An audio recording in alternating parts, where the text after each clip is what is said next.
Good afternoon to everybody. It's Mike and Sabrina Ferry sitting in our offices in Las Vegas.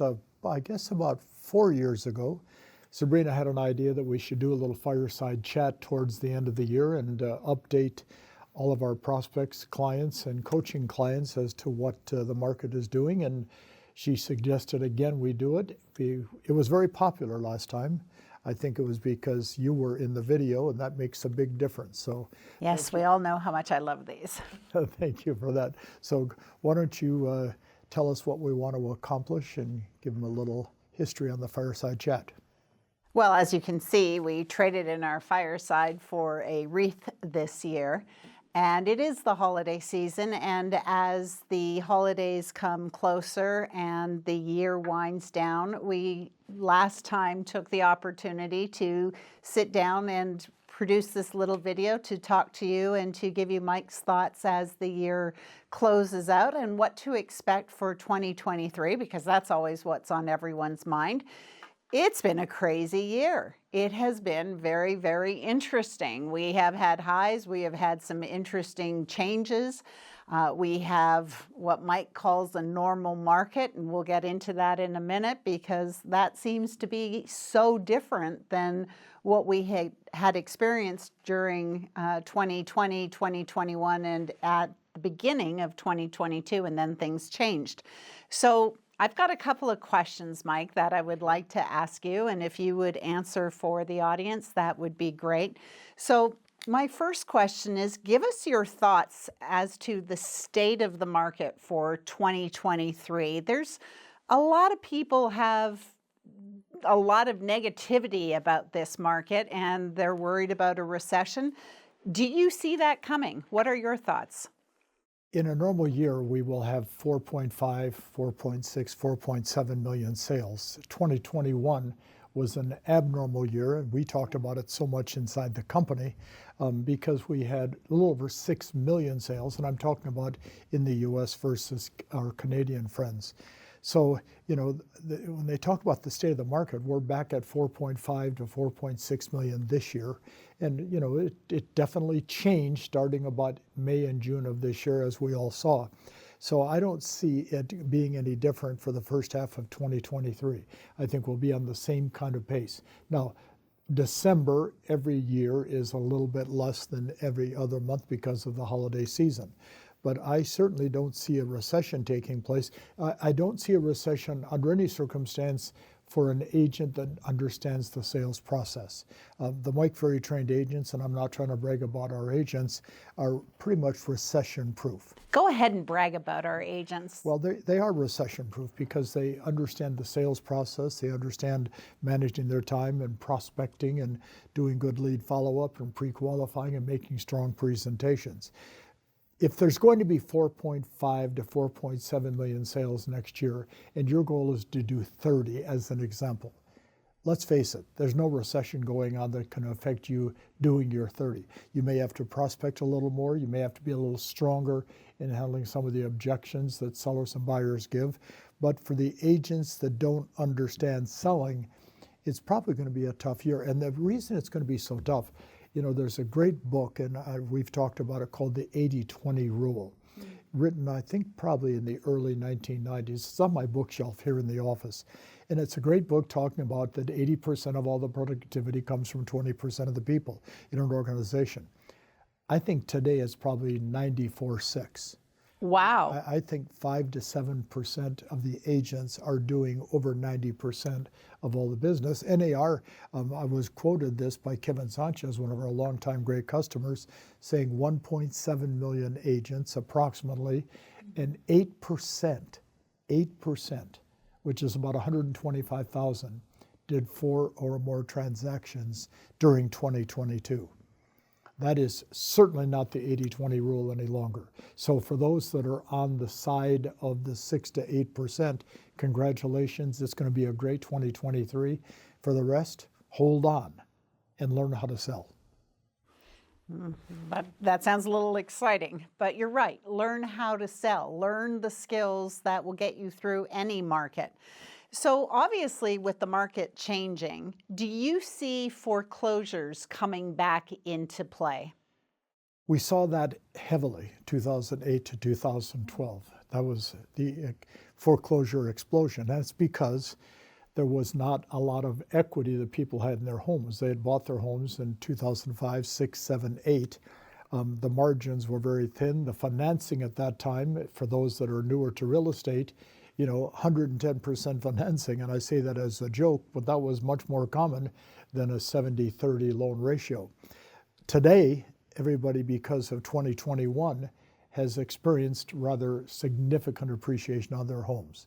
And if they are going to be changing the rates, which they have already changed up, down, up, down, up, down 2 or 3 times, and if there is ARM loans coming due, which there always is, versus the foreclosure will be people putting their homes in the market. So I really think that the listing opportunity in the first and second quarter of 2023 is going to be better than ever, because to avoid the foreclosure with a big equity position, they can list their home for sale, cash out, save their credit, and move on. So I don't see it. Now, there's always foreclosures. That is, no matter what the state of the economy is, there's going to be foreclosures. I don't see it being anywhere near what we experienced 2008 to 2012. I don't see that happening. And if I'm wrong, but I don't think I am. Well, you are so right that the equity position that people are experiencing now is different than before. And I know that there's been a lot of talk of the market changing, and yet home prices have stayed relatively high. Yes, and are still increasing. That's interesting. Now, some markets, they have gone down a little bit, like the Las Vegas market probably has gone down about 10% in average sales price, but we had almost a 75% increase in a 12 to 14 month period. Yeah. So a small decrease is no big deal, but in still most of the country, limited inventory always causes increase in prices. And we still have today a limited inventory. We have more than we had, but we still have less than we need. Well, you keep talking about this being a normal market, and there are so many people out there who are newer to real estate, and they've never experienced what you call normal.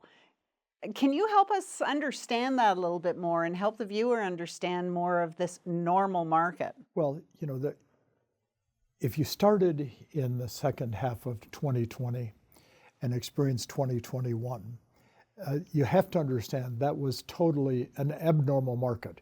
Anytime there's over 6 million transactions, it is very unusual. So I wrote some thoughts on this particular question. I wrote down normal market. The days on market for a listing keep extending. We had a point here in Las Vegas less than 18 months ago where we went from 4 days on market to 8, and agents started to panic. Yeah, I remember that. And then it went to 45. So that's much more normal. Inventory is starting to grow, which is the sign of a normal market. It's not growing a lot, but it's growing. Price reductions are in play. We didn't have price reductions in 2021. We had price escalation. If there were 17 offers on a listing and it was listed at $595, it probably sold for $685. Today, if it's $595, it's probably going to sell for $545, and if the agent doesn't get a price reduction, we have the next problem, which is expired listings. We didn't have expired listings of consequence for a couple of years. In a normal market, we have 15 to 20% expireds. The COVID buyers, they've all bought. So that big rush that we saw and that heated exchange of people having to buy property has disappeared. That's a good choice. Interest rates are going up and down, which is normal. That 3% interest rate we had for an extended period of time, it's unlikely we'll see that again in our lifetime. Now, I'm substantially older than my beautiful wife, but I still have at least 30 years left. We won't see 3% again, and if we do, something has gone haywire. I also wrote down, in a normal market, there's going to be very few offers per listing. In an abnormal market, there were 10 or 15. Now, agents list property and tell the seller, we should have several offers in the next couple of weeks, and then the sellers are mad when there's no offers.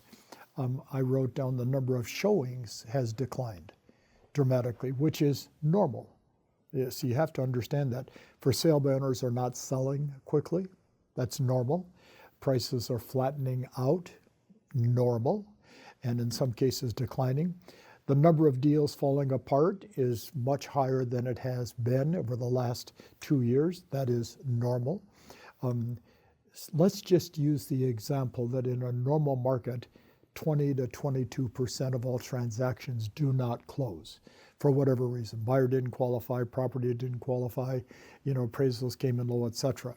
So deals are falling apart. And for agents that have never experienced that, it's traumatic. But for the veterans, it's normal.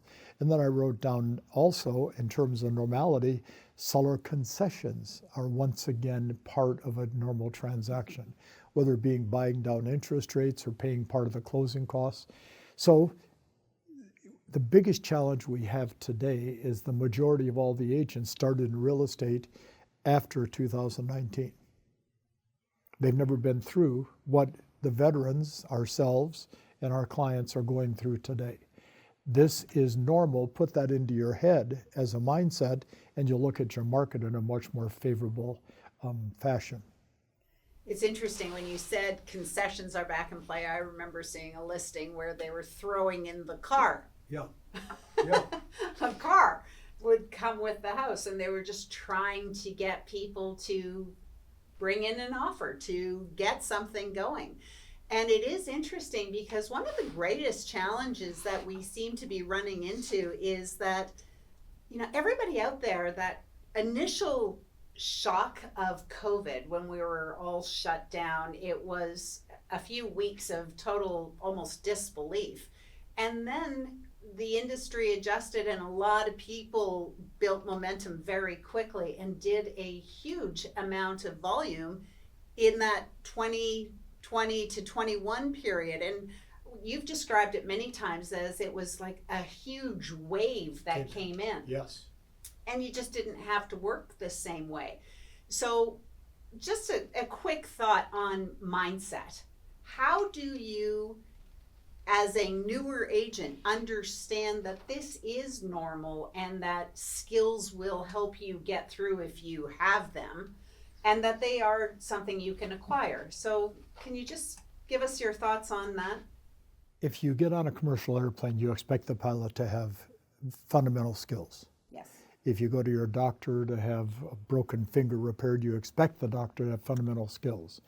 If you're in court, you expect your attorney to have fundamental skills. Buyers and sellers expect that of us. And this is an industry of independent contractors, and with that phrase being attached to our name, we don't have to learn the skills that other professions have to learn. So part of the mindset is clicking off independent contractor and saying, I have to develop skills to have the confidence to do my job at the level that buyers and sellers expect.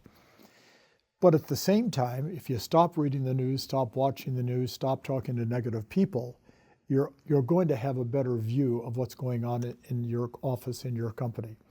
It's unfortunate that this little tiny percentage is selling this much of the real estate today, so it's hard to distinguish without being in conversations with other agents what their attitudes are towards the market.